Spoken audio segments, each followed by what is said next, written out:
কিশোরগঞ্জের ভৈরবের মেঘনায় ভাঙন অব্যাহত রয়েছে। রোববার গভীর রাত ৩টায় হঠাৎ করে বাগানবাড়ি নদীর পার এলাকার একটি রাস্তা সহ ১৬০ মিটার এলাকা ভাঙনে নদীগর্ভে বিলীন হয়ে যায়। এ অবস্থায় এলাকা পরিদর্শন করেছেন পানি উন্নয়ন বোর্ড ও বিএডিসির ঊর্ধ্বতন কর্মকর্তাগণ। এতে বিএডিসির দুটি সার গুদাম ও যমুনা অয়েল কোম্পানির তেল ডিপো ভাঙনের হুমকির মুখে পড়ে। দুটি সার গুদামে ১৮ কোটি টাকা মূল্যের ৯,০৭৩ মেট্রিক টন নন ইউরিয়া সার ও তেল ডিপোতে ৪০ কোটি টাকা মূল্যের ৪২ কোটি লিটার তেল বর্তমানে মজুত রয়েছে। ভাঙন বৃদ্ধি পেলে দুটি প্রতিষ্ঠানের গুদামঘর ও অফিস সহ ৭০ কোটি টাকা ক্ষতি হতে পারে। বিএনপির কেন্দ্রীয় সাংগঠনিক সম্পাদক শরীফুল আলম ভাঙন এলাকা পরিদর্শন করেছেন। তিনি ১৭টি পরিবারকে ১,৭০,০০০ টাকা ও ক্ষতিগ্রস্ত পরিবারের মাঝে নগদ অর্থ বিতরণ করেন ও তাদের পরিবারের পাশে থাকার কথা জানান। মেঘনা ও যমুনা পেট্রোলিয়াম লিমিটেডের কর্মকর্তারা জানান, ডেলিভারি লাইন ও রিসিভ লাইন ক্ষতিগ্রস্ত হয়েছে। তেল মজুদ আছে, আজকে আবার রিসিভ নেওয়ার প্রস্তুতি চলছে।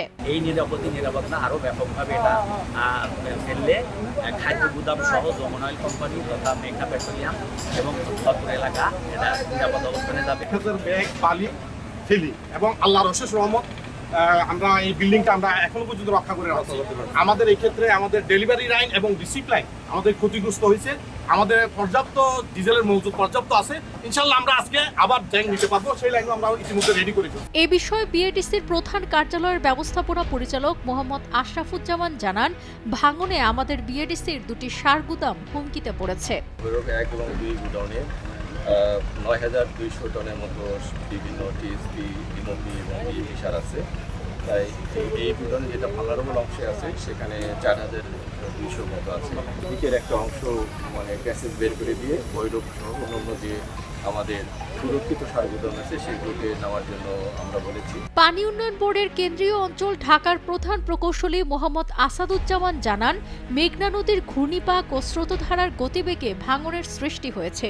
পূর্বে যে ভাঁজটি ছিল এটি ত্রুটিপূর্ণ। এখানে নদীর একটা অস্বাভাবিক একটা স্কর হয়েছে আর কি, এবং ফ্লোটা বাধাপ্রাপ্ত হয়েছে। বাধাপ্রাপ্ত হয়ে এখানে স্কোয়ার হয়েছে, ঘূর্ণন হয়েছে, পানির অনেক ঘূর্ণন সৃষ্টি হওয়ার কারণে এই বাচ্চা জাস্ট এখানে স্কোয়ারে ভেঙে গেছে আর কি। তা আমরা এটা চিন্তা করছি যে এখানে আমরা ইমার্জেন্সি প্রোটেক্টিভ ওয়ার্ক করবো। ইমার্জেন্সি প্রোটেক্টিভ ওয়ার্ক সাধারণত আমরা জিও ব্যাগ বা জিও টিউব এগুলো ইউজ করি বা জিও টিউব। তা আপনারা জানেন যে এই প্রত্যেকটা জিনিসে কিন্তু একটা ইম্পোর্টের একটা ব্যাপার আছে, ডলারটা ইম্পোর্ট করতে হয়। সেজন্য আমরা ইচ্ছা করলে তাৎক্ষণিকভাবে কিছু করতে পারি না। তারপরও সবচেয়ে সুখের বিষয় যে আমরা সঙ্গে সঙ্গে ঠিকাদার পেয়েছি, আর আমাদের স্টকে কিছু জিও ব্যাগ ছিল ৫,০০০, সেটা আমরা ফেলে একটা তাৎক্ষণিক একটা প্রোটেকশন দিয়েছি। মানে এখানে একটা রাস্তা ছিল আর কি, রাস্তাটা কিন্তু কোনো প্ল্যানিং হয়েতে ছিল না আর কি, অপরিকল্পিত রাস্তা আমি বলবো আর কি। ওইটাতে পানি বাধাপ্রাপ্ত হয়ে তারপর এখানে বোধহয় অনেক চলতো আর কি, ছোটো লাইটার জাহাজ চলতো আর কি, সেটা ঢেউর কারণে সব কিছু মিলে এই ভাঙনটা হয়েছে। ভাঙন থেকে রক্ষা পেতে রেল সেতু নিরাপদ রাখতে রেলওয়ে বিভাগ সার্বক্ষণিক নজরদারিতে রাখছেন বলে জানান ভৈরব উপজেলা ভারপ্রাপ্ত নির্বাহী অফিসার মোহাম্মদ রেদওয়ান আহমেদ রাফি। এখানে যারা আসলে ছিল তারা কিন্তু ঠিক কেউ বৈধভাবেই ছিল না, কিন্তু যেভাবেই ছিল তারা কিন্তু বর্তমানে উদ্বাস্তু হয়ে গিয়েছে। আমরা যদি বলি যে আমরা যে ক্লাইমেট উদ্বাস্তের কথা যদি বলি বা জলবায়ু পরিবর্তনের ফলে বা নদী ভাঙনের ফলে যে উদ্বাস্ত হয় তারা কিন্তু আজকে অনেকটা তাই হয়ে গেছে। তো তারা অবৈধভাবে বসবাস করলো, তারা কিন্তু ভৈরবেরই মানুষ। আমরা কিন্তু তাদের একবারে ভুলে গেলে চলবে না, তাদের অবশ্যই আমাদের যাতে কোনো একটা স্থায়ী আবাসন ব্যবস্থা করতে পারি, বাট আপাতত তাদের একটা মাথা গোঁজা স্থায়ী যেন হয় সে ব্যাপারে আমরা কাজ করি। বিএডিসি ও পানি উন্নয়ন বোর্ড সহ ৪টি সংস্থা সবগুলো বিভাগের সমন্বয়ে কাজ হচ্ছে, যা ২৪ ঘন্টা চলমান থাকবে। সেনাবাহিনী ভাঙন রোধে সকল কাজ তদারকি করছে বলে জানান ভৈরব সেনা ক্যাম্পের মেজর সানজিদুল ইসলাম। পানি উন্নয়ন বোর্ড তারা এই নদী ভাঙনটা রোধ করার জন্য কাজ করছে। এছাড়াও আমাদের দুটা সরকারি কোম্পানি যাদের ওয়েল স্টোরেজ এখানে আছে, তো সবগুলো জিনিস আমরা মাথায় রেখে কাজ করছি।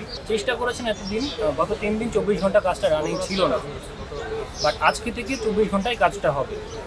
এখানে তাদের গতকালকে যে সমস্যাটা ছিল, যে বৈদ্যুতিক সমস্যার জন্য তারা কাজ করতে পারেন নাই, আজকে এখানে সেটার ব্যবস্থা করা হয়েছে এবং সমস্ত সময় 24 আওয়ার্স কাজ শুরু হবে আজকে। পানি উন্নয়ন বোর্ডের কর্তৃপক্ষ বলছে, ভাঙন এলাকা প্রতিরোধে ২৫,০০০ জিও ব্যাগ ফেলা হয়েছে ইতিমধ্যে। বড় ধরনের ক্ষতি থেকে রক্ষা করতে সংশ্লিষ্টরা প্রয়োজনীয় পদক্ষেপ নেবে, এটি ভৈরববাসীর প্রত্যাশা। ভৈরব থেকে আদিল উদ্দিন আহমেদের পাঠানো তথ্যচিত্রে ডেস্ক রিপোর্ট, সাবরিনা কাজী, কালের কণ্ঠ।